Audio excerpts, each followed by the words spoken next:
I always dreamed my wedding day would be perfect. Instead, it became the day I finally showed my family who I really was. But to understand what happened at that reception, you need to know how I got there. My name is Emma Chen, and I grew up in the shadow of my father's expectations. Harrison Chen wasn't just a successful businessman. He was a titan of industry who had built Chen Technologies from nothing into a multi-million-dollar empire.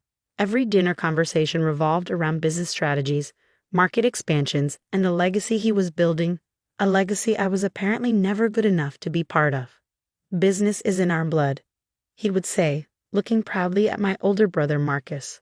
Well, most of our blood. That last part was always directed at me, along with a disapproving glance that made me feel about 2 inches tall. While Marcus followed perfectly in our father's footsteps, Wharton Business School, MBA, fast track to executive positions, I chose a different path. Computer engineering. My father's voice dripped with disdain when I announced my college major. Engineers work for people like us, Emma. They don't lead companies. But I saw something he didn't. While he was focused on old-school business models and traditional corporate structures, I recognized that the future belonged to those who could build it, line by code line. I graduated at the top of my class, but my father didn't attend the ceremony. He was too busy attending Marcus's MBA graduation that same weekend. An actual achievement, he called it. For 3 years after college, I worked at various tech startups, learning everything I could about both the technical and business sides of the industry. My father saw it as aimless drifting. "When are you going to get a real job?" He would ask at every family gathering. Marcus is already a vice president at Chen Technologies. What he didn't know was that I was building something that would change everything. It started in my tiny apartment's spare bedroom. A revolutionary cybersecurity system that could adapt and evolve in real time to counter new threats. While Marcus was attending board meetings and playing golf with executives, I was coding until 3 a.m., fueled by coffee and determination. The first version of my security software caught the attention of a small venture capital firm. Their initial investment allowed me to hire 2 other engineers and rent a small office space. My mother, during one of her rare moments away from my father's influence, secretly helped me furnish it. "I don't understand what you're building," she admitted as we assembled cheap desks from IKEA, "but I've never seen you so passionate about anything." The next 2 years were a blur of coding, pitching to investors, and slowly building my company, Secure Core Technologies. We won our first major contract with a mid-sized bank, then another. Then a government agency quietly reached out about using our software. I kept my success quiet.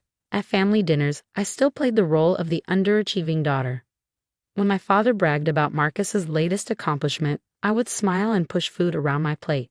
When relatives asked about my little computer job, I gave vague answers about doing okay. Then I met David. He was different from anyone I'd ever known. A brilliant architect who saw the world in terms of possibilities rather than limitations. He didn't care about my family's money or status. In fact, the first time we met, he had no idea who the Chens were. "You seem surprised," I said when he finally found out about my family. "I am," he admitted. "You're nothing like what I'd expect from a wealthy family's daughter. You're real." We fell in love over late-night conversations about design principles, technological innovation, and our dreams for the future. When he proposed a year later, I didn't hesitate to say yes. My father, of course, had opinions about that too. "An architect?" He scoffed during dinner. "Couldn't you at least find someone in finance or business? Someone with real potential?" I gripped my fork tightly. David is incredibly successful. His firm just won the contract for the new downtown development project.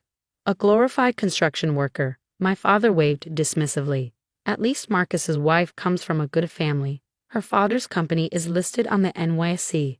I looked at Marcus's wife, Catherine, who sat there with her perfect makeup and society smile, and felt a wave of pity. She was exactly what our father wanted, a proper corporate wife who attended charity galas and knew which wines to serve at dinner parties.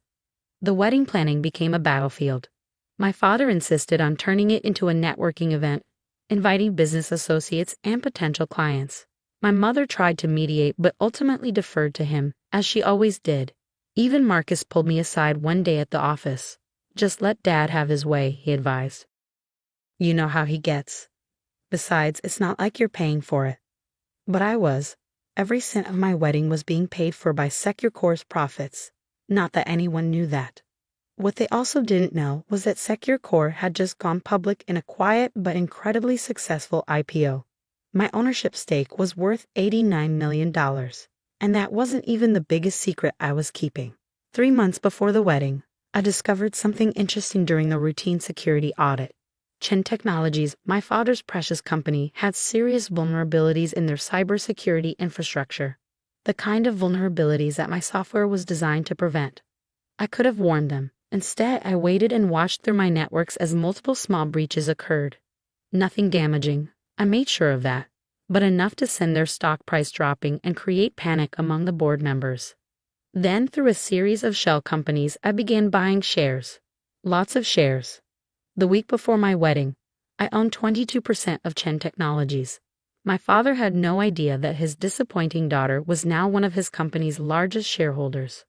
The wedding day arrived sunny and perfect. The ceremony was beautiful, exactly as David and I had planned.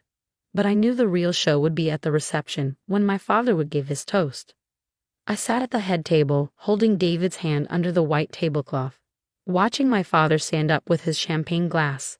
He was wearing his favorite Tom Ford suit, the one he saved for closing major deals. The room fell silent as he began to speak. Little did he know that in the next few minutes his entire world was about to turn upside down. My father stood at the microphone, champagne glass glinting under the reception hall's crystal chandeliers. 200 guests watched him, expecting the usual polished performance he gave at corporate events. But I could see something different in his eyes tonight, a coldness, an edge. When Emma was born, he began, his voice carrying across the silent room. I had such high hopes. The Chen family has a legacy of excellence in business. My father built his first company from nothing. I transformed it into an empire. And my son Marcus, he gestured to my brother, who sat smugly at his table, is carrying on that proud tradition. He paused, taking a sip of champagne. I felt David's hand tighten around mine. But Emma chose a different path. Against all our family's advice, she went into, he wrinkled his nose slightly, computer programming. A path for people who work for others, not leaders. Murmurs rippled through the crowd. I saw David start to stand, but I squeezed his hand, holding him back. Not yet. And now she's married an architect. My father's lips curved in what might have looked like a smile to others, but I recognized it as a sneer. I suppose we should be grateful she's found someone who can at least design the buildings that real business leaders will work in. Catherine, Marcus's wife, let out a small laugh, quickly covered by her napkin. A few of my father's business associates chuckled politely. The truth is, my father continued, his voice hardening, some people just aren't meant for greatness. Emma will never amount to anything significant. She's been, and always will be, a disappointment to the Chen legacy. The room fell silent. Even those who had laughed looked uncomfortable now. My mother stared at her plate, hands twisted in her lap. Marcus couldn't quite hide his smirk. I stood up slowly, smoothing my wedding dress. Thank you for those heartfelt words, Dad. I have a few things to say too. I nodded to Michael, my chief technology officer, who had been posing as a photographer. He pressed a button on his laptop, and suddenly the large screens around the reception hall, the ones my father had insisted on having for his business presentation later, came to life. What is this? My father demanded, but his voice faltered as he saw what was displayed. On the screens were SecureCore's financial statements, stock prices, and most importantly, my ownership stake. $89 million in my name alone. You see, Dad, while you were busy grooming Marcus to run your company, I was building my home. SecureCore Technologies, perhaps you've heard of it. We're the ones who developed the adaptive cybersecurity system that's now used by most major banks and government agencies. My father's face had gone pale. Marcus was frantically typing on his phone, probably looking up SecureCore's public records. But that's not all. I continued, my voice steady. 3 months ago, we discovered some interesting vulnerabilities in Chen Technologies' security infrastructure, the kind that could devastate a company if exploited by the wrong people. Another nod to Michael, and new information appeared on the screens. Stock purchases, board meeting minutes, ownership percentages. I could have warned you, I said, walking around the table to stand directly in front of my father. Instead, I watched your stock price drop as minor breaches occurred. And then, through various shell companies, I started buying shares. Understanding dawned in my father's eyes. No, he whispered. Yes, I smiled. As of this morning, I own 22% of Chen Technologies.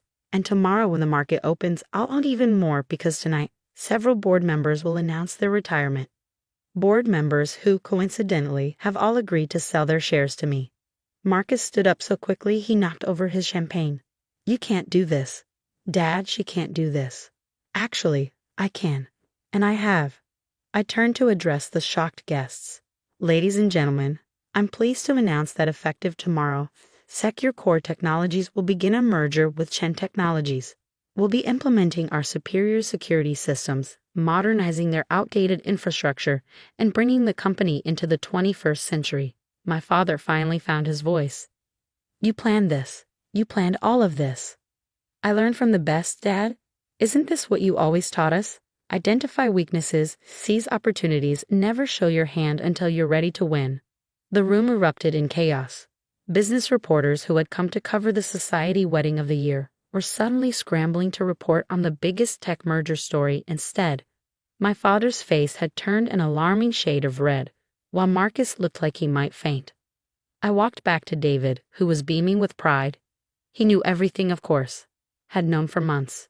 Ready to face the cameras, Mr. Chen? I asked. He grinned. Lead the way, Mrs. Chen Pierce, CEO of Secure Core Technologies. The aftermath was everything I expected and more. The merger made headlines across every business publication. Chen Technologies stock soared once investors learned of Secure Core's involvement. Marcus was quietly moved to a non-executive position, and my father had to adapt to a new reality. His first board meeting under my leadership was particularly memorable. This is the security upgrade proposal, I said, sliding documents across the table to him. I'll need your signature by the end of the day. He stared at me for a long moment, then picked up his pen. You really did it, he said quietly. You built something remarkable. Yes, I replied. I did. Without your help, without your approval, and without following your path. And that's what really bothers you, isn't it? He signed the papers without responding. As he stood to leave, he paused at the door. Your mother wants you to come to dinner on Sunday. I smiled. I'll be there. And Dad, this time, I'll give the toast. 1 year later, Chen Secure Core Technologies was valued at over $3 billion. My father still sits on the board, though now he listens more than he speaks. Marcus found his own path, starting a small consulting firm. Turns out he's better at advising businesses than running them. And my mother, she finally started speaking up at family dinners. David and I bought a penthouse overlooking the city, but we kept my old apartment where I built Secure Core's first prototype. Sometimes I go there to work late at night, remembering those early days when everyone thought I was wasting my time. The media loves to call it a revenge story, how the underestimated daughter took over her father's company, but it's really about something else. It's about building something on your own terms, about proving that success doesn't have to follow someone else's blueprint. Last week, my father actually asked for my advice about a new tech investment. You see things differently, he admitted. You see the future. I looked out at the city skyline from my office, the same office that used to be his. No, Dad, I said. I don't just see the future. I build it. And that's worth more than any inheritance he could have